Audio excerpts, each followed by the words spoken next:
of the United States of America, and to the republic for which it stands, one nation, under God, indivisible, with liberty and justice for all.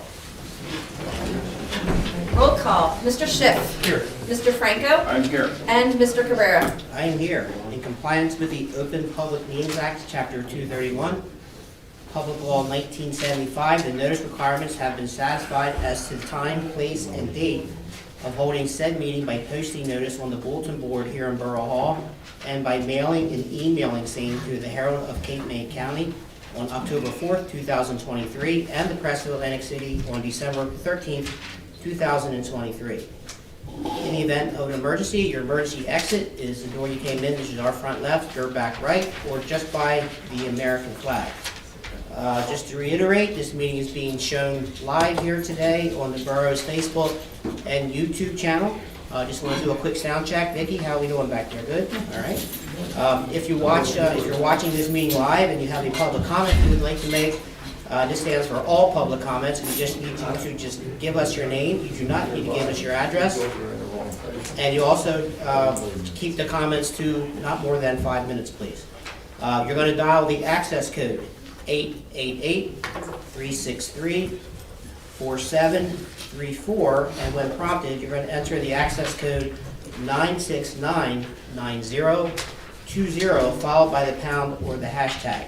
In the event you watch the recorded version of this meeting and you have questions or additional comment, you're more than welcome to email our clerk at clerk@wildwoodcrest.org or phone her at 609-729-8040.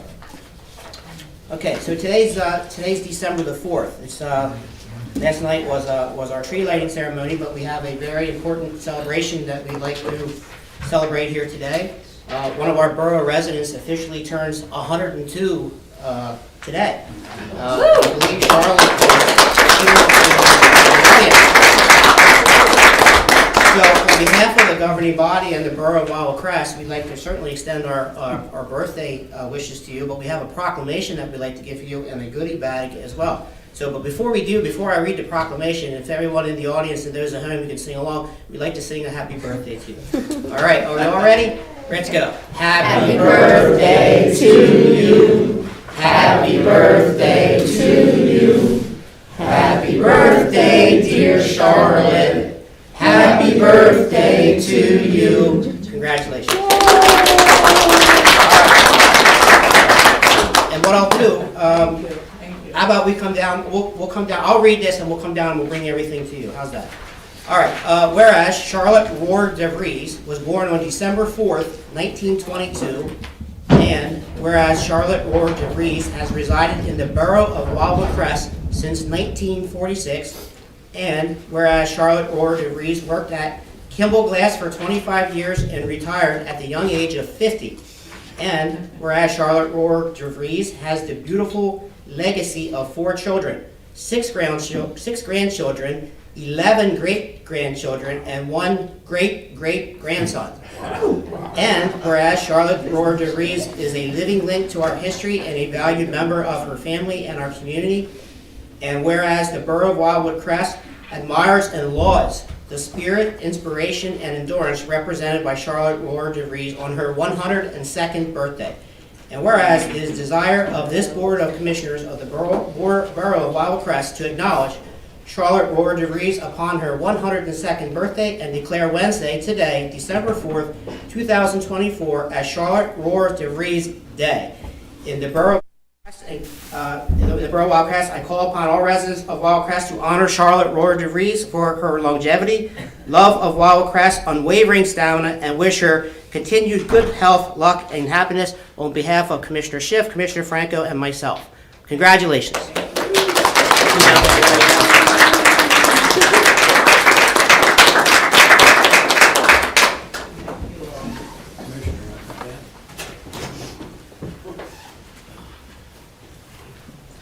Walking like 102. She'd probably beat you in a race right now.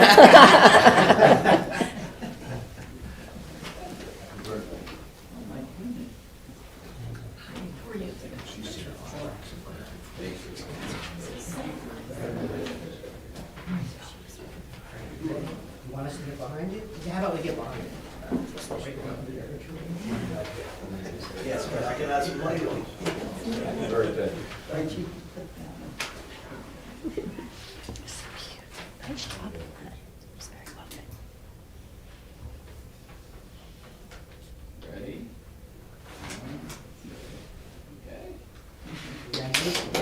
Any words of wisdom you'd like to share?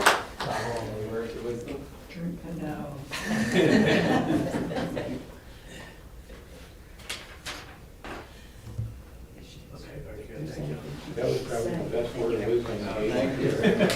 Congratulations.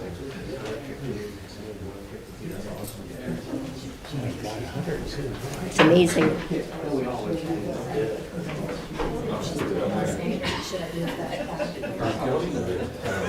Yes. Yes, sir.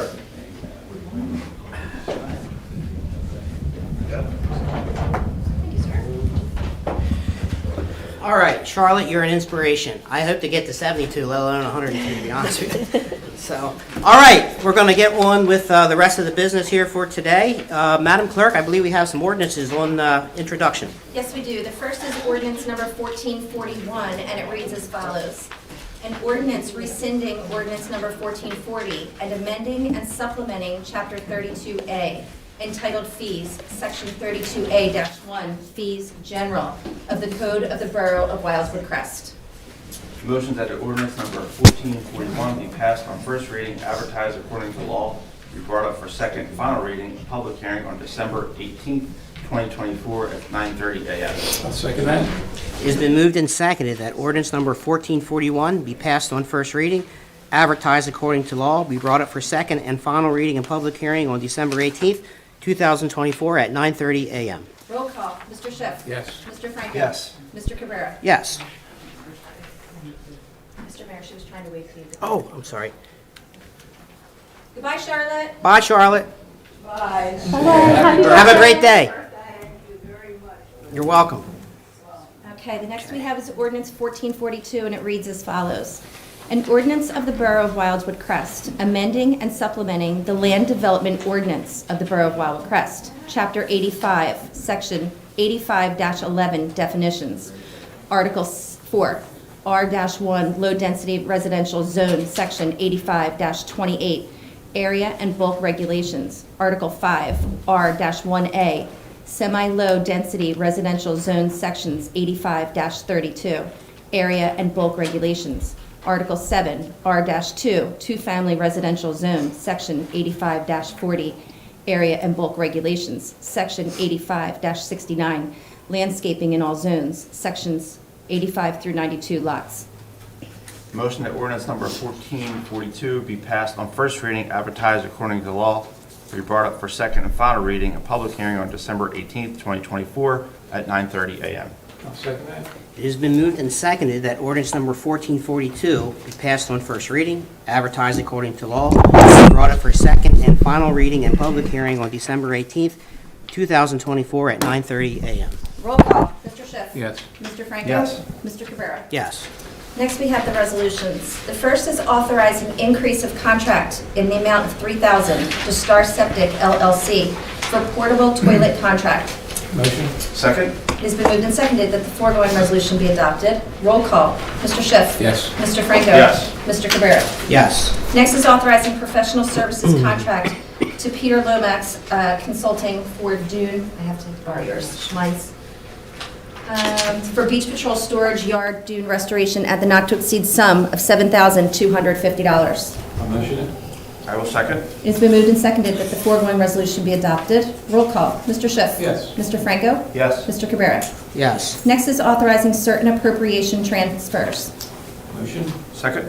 It has been moved and seconded that the foregoing resolution be adopted. Roll call. Mr. Schiff. Yes. Mr. Franco. Yes. Mr. Cabrera. Yes. Next is closing various municipal court accounts with Crest Savings Bank and authorizing signatory for the accounts. Motion. Second? It has been moved and seconded that the foregoing resolution be adopted. Roll call. Mr. Schiff. Yes. Mr. Franco. Yes. Mr. Cabrera. Yes. Next is authorizing amendment to the 2024 municipal budget to account for additional funding from the New Jersey Division of Highway Traffic Safety Mobilization for the 2024 Drive Sober or Get Pulled Over Holiday Enforcement Campaign. I'll motion it. Second? It has been moved and seconded that the foregoing resolution be adopted. Roll call. Mr. Schiff. Yes. Mr. Franco. Yes. Mr. Cabrera. Yes. Next is accepting the Drive Sober or Get Pulled Over grant from the New Jersey Division of Highway Traffic Safety from December 1st, 2024 to January 1, 2025 in the amount of $2,800 and authorizing the Chief Financial Officer to pay the flat rate per hour to law enforcement. Motion? Second? It has been moved and seconded that the foregoing resolution be adopted. Roll call. Mr. Schiff. Yes. Mr. Franco. Yes. Mr. Cabrera. Yes. Next is authorizing increase of contract in the amount of $2,500 to Skorinsky and Hollenbeck LLC for special counsel for COA-related matters for calendar year 2024. I'll motion it. I will second. It has been moved and seconded that the foregoing resolution be adopted. Roll call. Mr. Schiff. Yes. Mr. Franco. Yes. Mr. Cabrera. Yes. And the next three by consent. The first is authorizing release of escrow funds for permit number SO23-0802 in the amount of $727.50.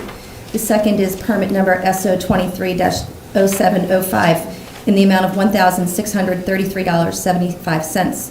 And the third is SO23-0703 in the amount of $477.50. I'll motion by consensus. Second.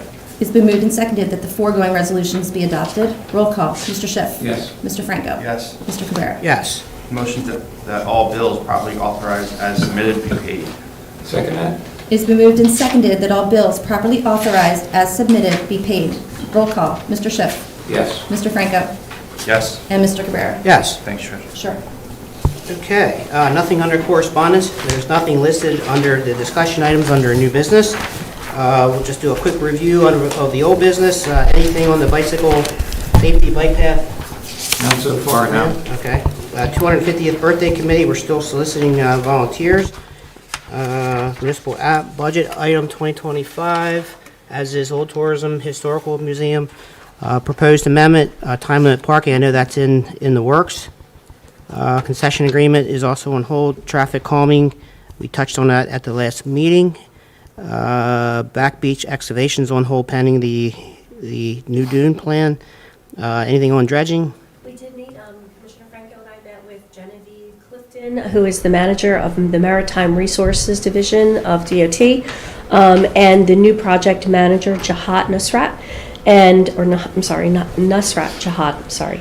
They did say that the project is ongoing as far as permitting is considered. They are still working on all of that, but they are at a little bit of a standstill right now in the acquisition phase with the right-of-way unit for the CDF, which is the confined disposal facility for the material that will be dredged. So more to come, but it's a slow walk. We're getting there with DOT. It's their project.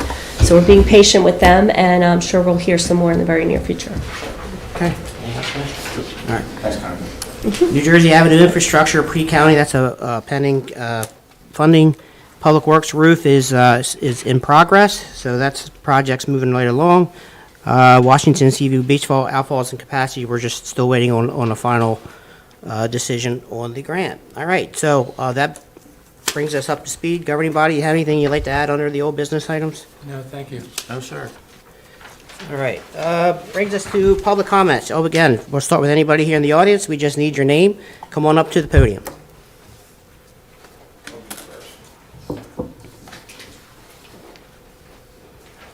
My name is Joe Viscomi. First of all, I want to recognize Connie leaving. I don't know if I'll be here for the next meeting. I believe that her and that position was a valuable resource to the community.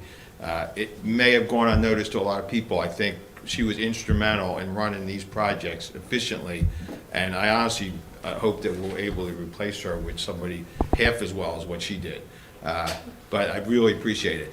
I think it's important is watching the dollars. A few months ago, I heard one of the commissioners, and I don't want to pinpoint it, make a comment about cost, about, well, it's only really going to cost each homeowner or each taxpayer pennies.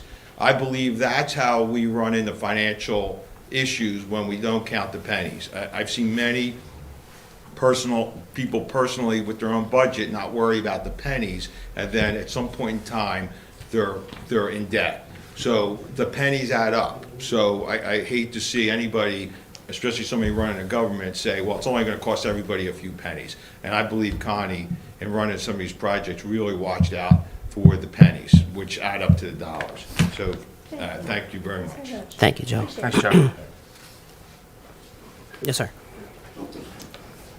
Sorry. Hi, Mike Carino, and I think that penny, they clarified it, it was $250,000, so it doesn't sound bad. So you heard that comment? I heard the same comment, yeah. Am I right on that? Yeah, okay. So, yeah, that's important. Okay, so lately I've been a little concerned with some of the topics that I hear in the commissioners' meeting. I made 2 Oprah requests, and the purpose of the Oprah is a Public Record Act, and it was a state law that was created to give the public access to government records. My first request was for the cost of the Beach Patrol building. First, let me say, I do understand the need for the building, and the replacement was long overdue, so I supported the act. The approval was given for the budget of $2 million. The project was delivered late, by close to 2 years, and it needed 5 change control requests for additional funding. The final cost was over $2.2 million. Weeks prior to the opening, the Public Safety Commissioner requested additional locker room space for female staff. I was surprised by that. Normally, this information would have been gathered during the early stage of planning the project. This should have been done prior to computing the budget and going out to bid, but it was not. I'm hoping the borough can learn from this project and put measures in place to avoid this type of project mismanagement. My second request was for the amount of money spent on the departments within public safety over 12 years. I requested each department's budget, expense, and balance amounts. What I quickly discovered was, while analyzing the Oprah data, is the current public safety commissioner had spent $14.8 million on expenses during a 2-year, 10-month, 7-day time frame, which ran from January 2022 through November 7th, 2024. He's averaging over $5 million a year. The current public safety commissioner still has over 1 year left on his term of 4 years. At the current pace, the public safety commissioner departments will spend over $20 million in 4 years, and that's the rate of $5 million a year. I would like to point out that that cost of the Beach Patrol building is not included in the $20 million. If that cost was added, it would be $5.5 million a year. Comparing the expense cost against 2 previous 4-year terms of public safety commissioners, this has been a 33% increase. The comparison is as follows. For years 20 through 22 through 2025, I estimate it'll be over $5 million, and that's because it's not complete yet. 2018 through 2021, annual cost was $4.2 million. For years 2014 through 2017, annual costs were $3.7 million for that public safety, all departments. As a resident, this 33% increase in expenses worries me. One of the cornerstones of fiscal responsibility is transparency. The government must remain accountable to its citizens regarding financial activities. In closing, the amount of our public safety commissioner has spent for that 2-year, 10-month, 7-day period is alarming and excessive. I have 2 questions for the public safety commissioner when I finish. And I'm asking that because I'm worried about the time frame that's left, November 8th through December 31st of 2025. My data was pulled on November 7th, so that's why I'm backing it up. Commissioner, do you plan on hiring any additional full-time staff in public safety? And 2, do you plan on constructing or renovating any more buildings? If so, what departments? So I'm not, to answer your question, but I'd like to clarify one thing with the lockers. So when the drawings were drawn, and then when you see the physical part of the building, when they were installed, Buddy, the chief, had requested, because of our influx of female guards, so we're almost at a 50% increase on females, which is fine. When we had the drawings drawn out, there was a lot of space in there for handicapped bathrooms where we thought we were going to be able to have locker rooms, and the space is getting into there. So that's about the locker rooms. We didn't discover that until the building was done. That wasn't pre, that was after. Any other questions about the building, I'm going to defer to Mark de Blasio, okay? Okay. And I guess my point to what you said is if you're doing a project, you would be able to estimate years in advance what you think your growth is going to be. So for you to come back in and say, and I don't mean you, but just using that term, for you to come back in and say, hey, we're not even open yet, but we need more, it's not, Okay, so that's let me- mismanagement. It's not let me good. clear that up too, because I'll take the hit for it, which you're trying to do right now to me, and I understand it. But there's two other commissioners that have to vote on that building and the cost of that building. I alone cannot do that. I need a second vote. Then, you can talk to Mr. de Blasio about the construction problems. I'm not the person, but I'll take the blame, that hammers the nails in. I'm not the person that orders the material. I'm not the person that designed the place. Okay, I'm not that person. Okay. So I have to bring it over to Mr. de Blasio. And there were a lot of problems on that building. I was aggravated more than anybody. We have a CO for the building, we're ready to move in. We could have moved in probably in August, but the decision was made by the chief that it wasn't conducive to our schedule, and it was just too hard to do at the time with the amount of people that we had. So, yes, I'll take the blame for everything. The costs that you stated from my department, did you take into accountability that contracts go up? The police contracts go up. We're spending more this year than we did for contracts with police in 2014. My budget, I think Francine might be able to help me because is probably the biggest one. Because I have probably the most employees that are under me. That includes all the beat, that was 111 beach patrol members. So we do go up, and the costs do go up. Name one thing, from me to you, the question is, that has not gone up in your household.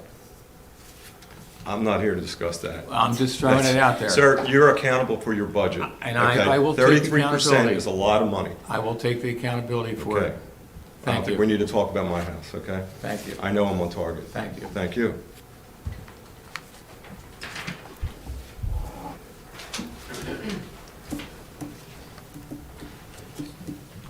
Lisa Riffo. I had also asked for some OPA records regarding some concerns I had that I brought up in the past here at the meeting. Number one, regarding transparency, which has been a large issue in the municipalities, most especially Cape May County, worst in the state. Looking at our report card, worst in the state. Every county is better than us with transparency. So I guess my first question is have we come up with the commissioners' meeting for 2025? And if we have come up with it, how many meetings will be after, 6 o'clock or after? So that the general public can get back to coming to the meetings and not being at work. Because I don't know about anyone here, but when I worked for a job, I wasn't allowed to leave a specific time to like call into a meeting. And other people are doing it. I was just wondering where we stand with it. Okay, the question was. How many moving meetings will we meetings be to having after 6 o'clock or after in 2025? So the general public can come to meetings instead of calling in by video and talking by video. Okay, so That's the question. There's none planned for 2025, none planned. Everything is at 5 o'clock. These 5 o'clock meeting, the second meeting of the month is at 5. The first meeting of the month is at 9:30. So Okay, so every month you'll have a meeting at 5 o'clock, there's 2 meetings a month, so one at Correct. 9:30 in the morning, one at 5, correct. but you won't do anything after 5 o'clock. There's been no discussion on that. And Mr. Mayor, Yeah. we used to have them at 7 o'clock, and we had nobody show up. R- That's why we moved them Right. up. And I think, I think that the meetings being live streamed with access to here with on the dais with the conference line, anyone that's had any concerns or questions, they've either came to the meeting in person, they've called into the conference line, they've watched the recorded version of the meetings. I and- understand. We're doing a great job here in Wildwood Crest, Yeah. it looks like, according to what I read this morning. I'm asking, in general, we're doing really poorly with having meetings that the general public can come to. And one of the things that they've been talking about, including in the Herald as early as this morning or yesterday that I read, is that they're talking about having more meetings when the general public can come, because they're talking about how COVID is over and people need to get back kind of to what it is. Right. So you're referencing specific to the county operation and compared to other counties. with respect to locally, right here in Wildwood Crest, I would have to say, from transparency and from access to meetings, if we're not leading the county, I don't know who else is. So I think we all take pride on what Wildwood Crest does. If the request is, would you consider after 5? I think we've been down that road before. We've moved the times around in the past to meet public schedule. And to the clerk's point, even when we had meetings at 7 o'clock, they were not heavily attended. So Well, it's either dinner there's time 7 or- o'clock, and then there's 6 o'clock, and then there's 5 o'clock. A lot of people work till 5. A lot of people get home, they don't want to come back out at 7. But Yeah, it was a well- question. well, the It was a comments that question. I remember, It was I a recall. question, how many will we have after 5? And the answer is none. The answer's Well, none, 5 that's o'clock, we correct. do have. After 5 o'clock. Correct. Okay. Can I talk about J1 housing students now, or am I allowed to discuss that? Sure. Okay, I reported to you quite emotionally during the summer an incident in the south end of Wildwood Crest regarding total, I considered it to be a humanitarian crisis. Would you agree? I reported it to the priest, I reported it to you, I reported it to Cory Booker, and I reported it to everybody else. That's how upset I was about it. Those girls that I'm talking about, now I would like to know that were stuffed in 6 to a room. I want everyone to hear this, 6 to a room in a tiny little space above a rundown pizzeria. And I'd like to know, because at the end of the year, there were still 6 in a room. So that tells me nothing was done about it. That's And not that'll- true. Okay, I know you passed an ordinance, I know, because I read about it, because I keep up with it, because I want to know where the J1 students that were working down at Icona is putting their people this year.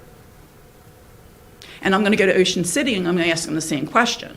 Where's Icona going to put all those people when they put that horrendous thing up there? Because those people stuffed 6 in a room. That is inhumane, and I believe it's against the law. I would like to know who was cited at that and how many citations were issued for that pizzeria this year during the summer for that. Okay, so the matter when you addressed it was addressed by this municipality with changing the occupancy limits based on square footage by ordinance. I know that. We have to do that by ordinance to make it enforceable. Yeah. There was nothing on the code, the borough code, to allow for any enforceability of that code. Now it is. I Now- understand that. but- Is there not a state law? No, There's not a state law on how many people you can stuff into a room? not that I'm aware of. No, not that I'm aware of. I'll defer to our solicitor on that, but this was vetted at length. Okay, so when did the borough pass that ordinance? Do you remember? I don't know off the top of my head. Okay. It was well, definitely, if it was the right girls after, were it was right after. still there some- after the fact, I'm just saying, if it was passed and those 6 girls were still there after the fact, they should have been cited every day. That's how you get people to stop doing that kind of stuff. Okay, so I'm not sure when they left and their occupancy, in terms of their lease, had them leaving, but I can tell you the borough did act, has the laws on the book. I think it might have been too late for anyone that was occupying this year, but the good news is we took the right action to prevent it from happening going forward in 2025. I understand that, and I was very, very happy to see that. It's not like I Okay. missed it. I'm asking you when it was passed, and if those people were cited after it, before keeping 6 people in a room after you passed it. I can't speak for code or fire and so forth. I would venture to say they were not, because the ordinance has to go through a process, and I believe that process took us past the end of summer, probably till a time until after they had already left. Okay, I'll ask for that in an open record, and I'll find that out, because I know problem. those girls were here past the summer. And my question becomes a bigger one of what's going to happen next year with J1 students working on our island in Lower Township. My last question is, in 2018, this has to do with 911 dispatch, again, going off the island, handling it county. I am going to ask for the video for the first time I was here discussing that with you to take to the county. I'm going to, yes, but my question, I guess, today is, in 2018, it appears, I could be wrong with this, you might have been the first mayor that said in the Barrier Islands, in Cape May County, to say yes to going offshore with 911 emergency dispatch. Would that be correct? I believe we were one of the top 5 that were participating at the time, yes. Barrier Islands would be, North Wildwood's not there yet, Sea Isle's not there yet, Stone Harbor doesn't participate because they're smart, Avalon, Sea Isle's getting ready to jump on board, and North Wildwood. I'm asking you, were you not the first person to go I don't of the keep Barrier track of those Island? details, so if you're telling me I was, then I'll Okay, give you well, the it benefit happened of the in, doubt. okay, 2018, how long is the contract for? The shared service contract, I'm not sure. They're 5 years in. We just renewed. You just renewed in what We year? renewed it, yeah. In what year? Just this past year. We can get that for you. So 2025 or 2024?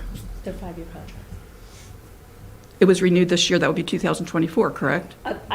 Well, I'm not going to answer that question because I'm not Okay. positive, but I will get you the exact. Okay, okay.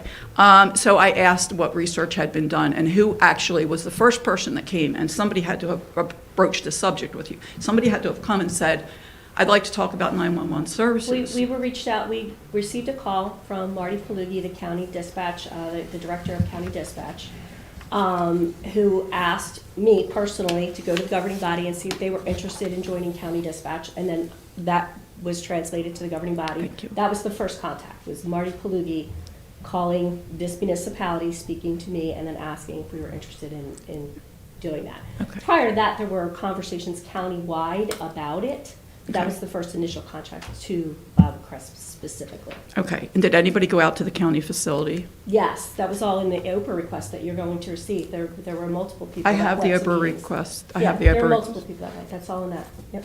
Okay, so you went out there and the research was made based on the Barrier Island response times. Was there research provided for regarding response times?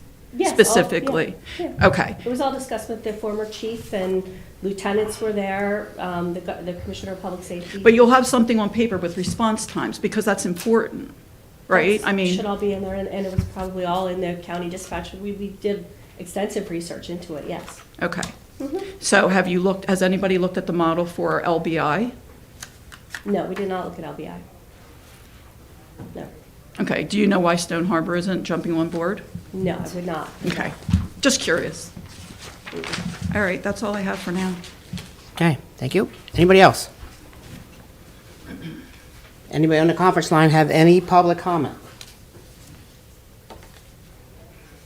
Hearing none? All right, I think we have a closed session resolution. Madam Clerk? You want to say anything? Oh, sorry. Commissioner comments? Go ahead, I'll go last. Well, I was going to say, I thought last night's ceremony was really well-attended and well done. I was impressed that the mayor could jump up on a bench and stand there and talk without falling over. I didn't do that. Doctor, you're not listening or watching, are you? I thought that was pretty cool. One thing I did want to say, that Chief Lloyd was elected to the executive board of the New Jersey chapter of the FBI National Academy Associates at their fourth quarter business meeting last night. The chapter is comprised of several hundred management and executive law enforcement leaders from all over the state. Chief Lloyd graduated from the FBI National Academy 277th session in September of 2019. He's been an active member to the association since. That's very good. Congratulations. Congratulations. And that's all I have. Thank you. I'll be quick. I just wanted to point out, I'm trying to see people are getting more involved with this dune situation out on our beaches, the Hanford Inlet to Cape May Inlet. It's something that I think people are not paying enough attention to. I think what you see out there right now is not what you're going to see in a year if this thing goes forward. So I think I said this in the meeting past, that we need a public hearing on this, hopefully in the spring. I've talked to Connie about this, and to get our commissioner of the DEP, Sean Lafayette, to come down and have a discussion about this, because this is something that I can see as an abomination to our beach. We are known for our beach, and I am very upset and and disturbed that this is going to happen to our beach, and nobody's talking about it from the public. So we have plans here. I encourage every public member to come and examine the plans if they would like. Sorry, Connie, you're gonna have to show it to everybody. But I'm very passionate about this, and I can't speak for my fellow commissioners, but this is something that is being kind of swept under the rug. It's December, so no one's really thinking about it. So with that, I hope people pay more attention to this, because this is very, very serious, in my opinion. Thank you. I'd like to reiterate some of the stuff that Mr. Franco just spoke about. I agree 100% with you on that. There's no question about it. I've been getting phone calls about the dune system. I'd like to take it one step further so we could actually see it. I spoke to Mr. de Blasio about that. I spoke to Connie about it.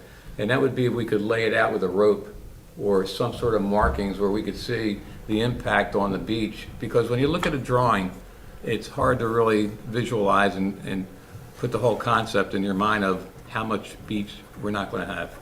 I'm concerned about the emergencies that happen down there at high tide, whether public safety can get there, meaning our beach patrol members and or the police department when there's high tide, and they're taking a lot of beach away from us. So I do have the same concerns. I wrote them down. I think you two gentlemen received them, and hopefully we can talk about it a little bit more. But I think visually to rope it out, to mark it out so we could see it. And this whole thing doesn't make sense to me because it's supposed to be an unbreakable dune. We got a 30-foot break in our dune from on Cressy. There's no dune system that's going through there. Wildwood has other issues, and we have the pier we have an issue with. So I agree 100%. We need to really get into this. So if I could add to that, Commissioner, we could do a layout to show you where the extent of the dune is on the ground, and then if you wanted to take a step further, you could actually, and I don't want to volunteer anybody to do this public works wise, but do a mock-up, do an actual at-scale build, so you could see, and I would do it across the street end so that you could, as you look down the road, that dune's going to be there, and I would take it on either side, and then you'll have a 16 visual. foot, right? That's the height. So that's a. We worry about the corridors. We're not going to have anything. Because I think we could easily do a layout on the ground with our survey crew, but for you to visually see the impact, you probably want to build something at scale. I'm for it, so the public can see it. That's fine with me, Mark. Yeah, Mr. absolutely. Franco, Yes. Are you capable of doing that? totally agree with you. The mock-up? It's flying below the radar. I got a Milwaukee My screw question, gun. what can the public do? Get more informed. I don't know if you've seen the plans. I don't know if they've been out there. I've seen the plans half a dozen times at least, and to see what they're proposing to be put out there, I don't know if you're aware of it. They're on the desk in the conference room, and they're laid out there, so if you have any, when we see them after the meeting, they'll be out there, falling out for you. But you can obviously contact the DEP, you can contact the Army Corps of Engineers. Obviously, I can give Trish that information. You guys can call, email, do what you can. We're trying to get them down here to have a public forum about this. I think we can get your people out. I mean, And again, people will probably, there's people that could be for it. I personally am not. So I want people to have their thoughts for it or against it. So is this part of Murphy's recently, the legislation on flood mitigation? No, Is this- that's a New Jersey pact. Right. So let me add some background information. So this project has been ongoing since 2014, and its primary, or I guess there's two main components of it. One is to protect the municipality from that 1 in 100-year storm from hitting and protecting the oceanfront and other property in the borough. The other part of that is taking some sand, and I believe it was going to go down to North Wildwood, right? Those are Yes. pretty much the So two main backcasting. components. Now, some things have changed since then. When the borough was first looking at this and looking at the state aid agreement, it was based on 60% design plans, which didn't show a lot of the detail that we're seeing now, right? So now we're at 95%, and I think that's what's drawing a lot of the red flags now, saying, hey, wait, well, hold on a second here now. So, let's be honest, there's one municipality on this island that has dunes. Which is it? Right here, right? Wildwood Crest. Some of the things that we were talking about doing and working with the state and the Army Corps, the fishing pier, for example. The original design or the original discussion set had the fishing pier going up over top of this new dune, and the borough receiving what's called a LERD credit for just a little under $2 million. Well, we're running into some issues now because that apparently is not going to be honored, so to speak. And we haven't had a chance to sit across from the table with the leaders of the Army Corps and the state, but it's something that we want to look at. It was originally going to be $2 million, and now the plans are taking the dune underneath the fishing pier, which makes no sense at all. We already have a dune, so if you go up there now, Public Works could be up there every day trying to keep the sand off. This is going to do nothing but cover the fishing pier. The other concern is, look at all the beautiful walkways, ramps, and so forth that we have going down to the beach now. Every one of our streets in the borough that has those new ramps are ADA accessible. So if you're disabled, small children, what have you, you can get down and get to the beach and have your spot, or you can call the beach patrol and they'll come pick you up and take you down there. Well, now, imagine this going down and up over top and sideways of a new dune. So there's some concerns here, and I think we all love our beach. I think everyone understands the 1 in a 100-year storm, but I don't know. Florida just had 2 recent ones on the West Coast that were direct impacts, and they seem to be doing okay. So I don't know. It's the risk-reward factor here that we need to do. So there's some work, there's some homework, there's some education to the public, there's some work that we have to do as a governing body, potentially legal. That's where we are right now. And after this, we're going to be in closed session to talk about it a little bit more into some detail. So that's where we are. Certainly implore everybody to get involved in seeing those plans. But also this New Jersey Pact, which is separate from this program, but which is the flood mitigation project that's happening on the island, which was signed under executive order. We did have a public presentation by Pete Lomax on that earlier this year. There was an administrative order signed by the governor, over 1,000 pages long, that speaks to what municipalities have to do. And I think, if I can recall the main part, in Cape May County, Cape May County is probably the county that's most affected by all this. So that's a whole nother argument right there. I know the county government has been very active with that, with the help from all the municipalities, so that is also something that we need to take action. And there is a hearing that has ended, but we still may be able to get some public hearing notice and get letters into the state and the governor on that topic as well. So The public hearing on the public comment period ended November 3rd, I think, this year. right. So anyway, so that's where we are with those 2 particular projects. Separate from that, under my commissioner comments, I just want to remind everyone there is a Creative Arts Council tree decorating event going on this Sunday at 12 o'clock at the Crest Arts Pavilion. All right, that's all I have. Mr. Mayor, the rental ordinance was adopted on October 15th, published on October 23rd, effective date November 11th. That's when the ordinance is effective. November 11th. November 11th. Mayor, on the flood mitigation, there was a flyer out there, I need your name, sir. Mike Creighton, there was a flyer out there at one point, I don't see any of them out there.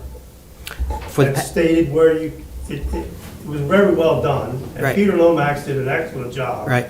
Just explaining that issue, but I took several of them and passed them out to my neighbors. I mean, is there Yeah. more of them available? I don't see them out there. Yeah, we can certainly put more of them out there, and there was a QR code that you could just zap the Exactly. QR code and take it right from there as well. Should be posted on our website. Yeah, it's on our website, It's on the and county's website. I think Brian had put it up on the municipal website and the Facebook page as Yeah, well. we can ask Vicki to grab more. Thank you. You're welcome. All right, with that being said, should I go Yes, to the ma'am. closed session? Okay, so we have authorizing executive closed in accordance with the provisions of the Open Public Meetings Act, specifically NJSA 10:4-12B, with regard to 2 items, potential litigation for U.S. Army Corps Dune and potential litigation for NJ Pact. Can I get a motion? Motion. Second, Trish. It's been moved and seconded that the foregoing resolution be adopted. Roll call. Mr. Schiff. Yes. Mr. Franco. Yes. Mr.